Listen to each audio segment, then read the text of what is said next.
guys, and welcome to my review of Boku no Hero Academia 127. And I really enjoyed this chapter. It was really fun to read about the interactions between Nighteye and Deku.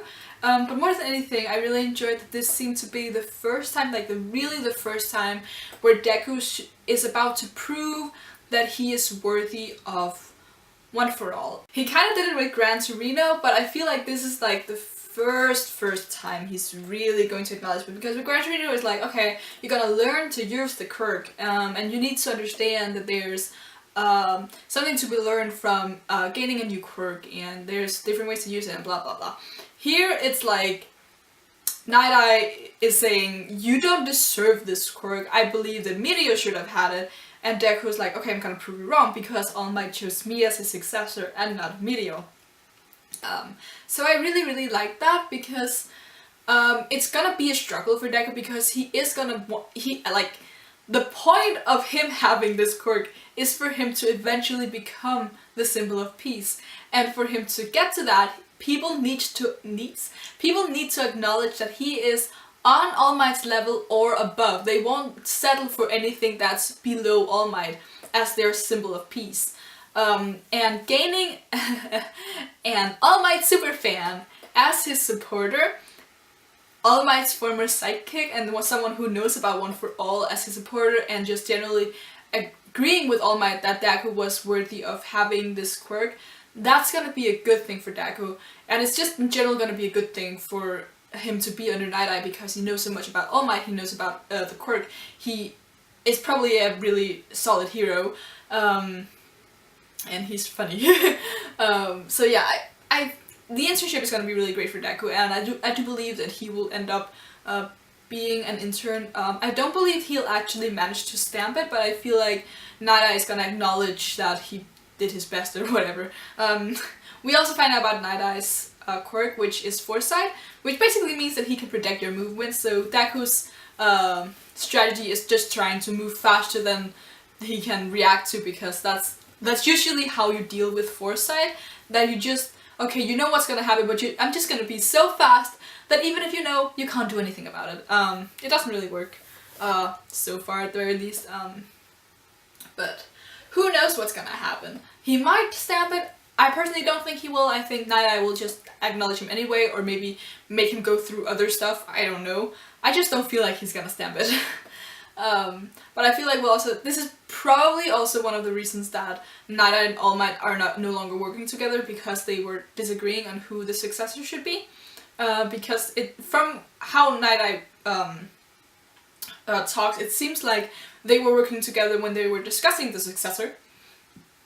But as All Might said last chapter or 2 chapters ago, their breakup was kind of awkward, so it was probably like something like, no, I don't think Mirio should have this quirk, no, I believe Mirio should have this quirk, actually I'm gonna give it to this random kid in the street.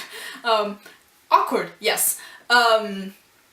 So yeah, I really want to find out more about Nighteye and All Might's relationship, because they generally feel like a weird duo. Like, imagine these two being out saving people together. It's weird. I just think it's weird, because Nighteye is this super fan who just, he's weird. He's just weird. But yeah, I really like him. I think he's a really fun character so far. And I think it's okay for him to not acknowledge Deku, especially because Mirio has been working under him for a year's time, I believe. And he probably sees all the good stuff about Mirio. So it makes sense that he's a little biased towards that, as well as Deku just, I mean, they didn't really get off on the right foot, and Deku seems a little lackluster, and yeah. So it's a struggle Deku's gonna have to make him recognize him, but it's gonna be really great when he eventually gets there, which he of course will. It wouldn't make sense if he never recognized him. On the topic of Mirio though, just because I feel like I have nothing else to talk about and I want to address this, I mentioned this last time, that Mirio seems a little bit too perfect, and I had a few discussions with a few of you I believe someone was like, he's probably gonna die, and another one was like, he's probably evil. I don't know if either one of them is gonna happen, but I definitely lean more towards the he's a little evil, because he just, at this point, he just seems a little too perfect, and I just don't trust perfect characters. It's like with the pudding stuff in One Piece, you don't trust the perfect. Don't trust it. Because that just means that there's a dark secret, there's a dark past, there's a dark motive, there's a dark something, or something tragic.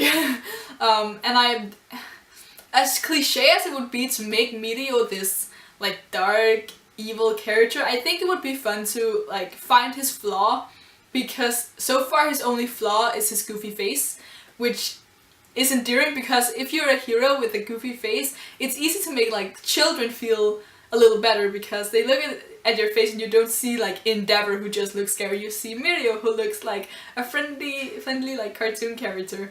So yeah, I think Mirio is a teeny tad too perfect, and I'm expecting for that perfectness to just not exist when we eventually find out a little more about him. And we will actually find out more about him if Deku does get this internship, which he probably will, because then they'll both be here working on the Nighteye, so that's gonna be super interesting. I also wonder if Mirio knows about One for All. He probably doesn't, but it'd be interesting if he knew. So yeah.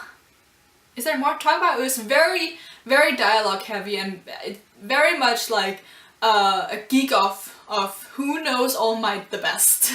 And then the acknowledgement part, which I talked about. So yeah, it was simple and very enjoyable. I really liked like the test. I like when people like test Deku in this way, because the series is very much about Deku proving himself as a hero, and we also have the question again of what kind of hero he should become.